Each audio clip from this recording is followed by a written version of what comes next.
एक बार एक सम्राट के पुराने वजीर की मृत्यु हो गई। वजीर बहुत बुद्धिमान था, लेकिन उसकी अचानक मृत्यु हो गई, इसलिए अब नए मंत्री की तलाश शुरू की गई।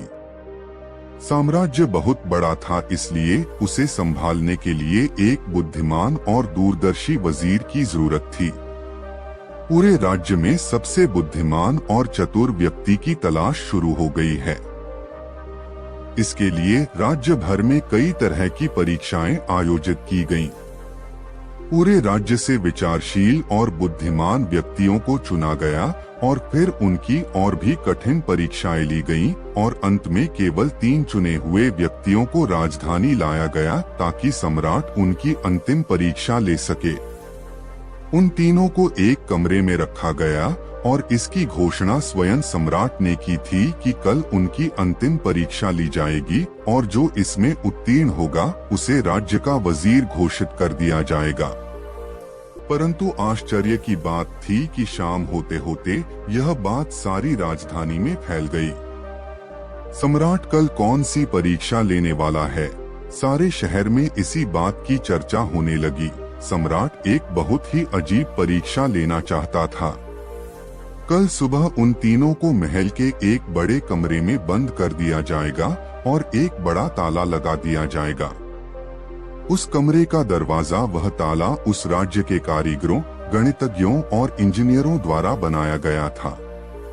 उस ताले पर कोई चाबी नहीं थी, केवल कानून पर गणित के कुछ अंक लिखे हुए थे और उन अंकों में कोई पहेली छिपी हुई थी। जो उस पहेली को हल कर लेगा वही उस ताले को खोल पाएगा। धीरे धीरे यह बात उन तीनों तक पहुंच गई कि कल उन तीनों को एक कमरे में बंद कर दिया जाएगा और वहां ताला लगा दिया जाएगा। इसकी कोई चाबी नहीं है, बस उस ताले पर गणित के कुछ नंबर खुदे हुए हैं जिसमें एक पहेली छिपी हुई है। उन तीनों में से जो भी उन नंबरों का उपयोग करके पहेली को हल करेगा और सबसे पहले दरवाजा खोलेगा और कमरे से बाहर आ जाओ, उसे वजीर बना दिया जाएगा। यह सुनते ही 3 में से 2 बाजार की ओर भागे और ताले के बारे में जितनी भी गणित की किताबें मिल सकती थीं वे सब ले आए और उनका अध्ययन करने लगे। लेकिन तीसरी सबसे अजीब थी, वह न तो कहीं गया और न ही कोई किताब लाया और अंधेरा होते ही सो गया। बाकी दोनों ने सोचा कि शायद डर के मारे उन्होंने परीक्षा न देने का निर्णय लिया, या हो सकता है उन्हें विश्वास ही न हो कि जो खबर सामने आई है वह सच है। लेकिन फिर भी उन्होंने कोई मौका छोड़ना ठीक नहीं समझा, क्योंकि यह जीवन में एक बार मिलने वाला मौका था। वे पूरी रात जागकर किताबें पढ़ते रहे, ताला विज्ञान से संबंधित जो भी साहित्य था। जब सुबह हुई तो तीसरा व्यक्ति उठा और उन तीनों को सम्राट के सामने पेश किया गया। वहां उन्हें पता चला कि यह अफवाह सच थी। उन तीनों को एक बड़े कमरे के अंदर बंद कर दिया गया था जिसके बाहर ताला लगा हुआ था, कुछ गणितीय अंकों के साथ अंकित। आप तीनों में से जो भी इन अंकों में छुपी पहेली को सुलझा लेगा वह दरवाजा खोल सकेगा, और जो दरवाजा खोलकर पहले मेरे पास आएगा मैं उसे अपना वजीर बना लूंगा। मैं बाहर आप तीनों का इंतजार करूंगा। इतना कहकर बादशाह चला गया। वे दोनों व्यक्ति जिन्होंने पूरी रात पढ़ाई की थी कुछ किताबें लाए थे। दरवाजा बंद होते ही उसने अपने कपड़ों में छुपी हुई उन किताबों को बाहर निकाला और ताले पर लिखे नंबरों को एक कागज के टुकड़े पर लिखकर उनका हल ढूंढने लगा। लेकिन तीसरे व्यक्ति ने कुछ नहीं किया। उसने अपनी आंखें बंद कर ली और कमरे के कोने में चुपचाप बैठ गया। उसे बैठा देखकर वे दोनों हंस पड़े और ताना मारते हुए बोले, क्या तुमने हार मान ली? कुछ करो तो कुछ होगा। उन्हें लगा कि उसने हार मान ली है, वह डरा हुआ है और कुछ भी प्रयास नहीं करना चाहता। लेकिन उसके मन में शांति थी, स्थिरता उसकी आंखों में झलक रही थी।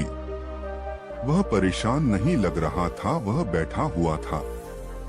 तभी अचानक उसे कुछ सूझा। वह उठकर दरवाजे के पास आया और धीरे से उसे धक्का दिया और क्या, दरवाजा खुला।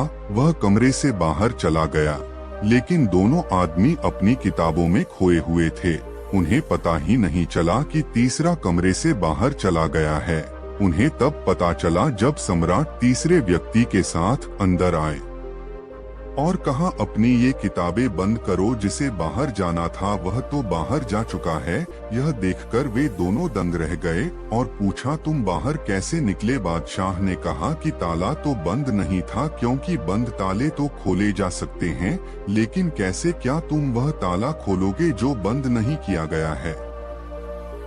यह आदमी आप में से सबसे बुद्धिमान है, क्योंकि इसने बुद्धिमान होने का पहला परिचय दिया है। ताले पर लिखे नंबरों को हल करने से पहले यह पता लगाने की कोशिश करता है कि ताला बंद है या नहीं। एक आदमी वास्तव में होशियार है जो किसी भी समस्या को हल करने से पहले यह जांचता है कि जो वह हल करने जा रहा है वह वास्तव में समस्या है या नहीं।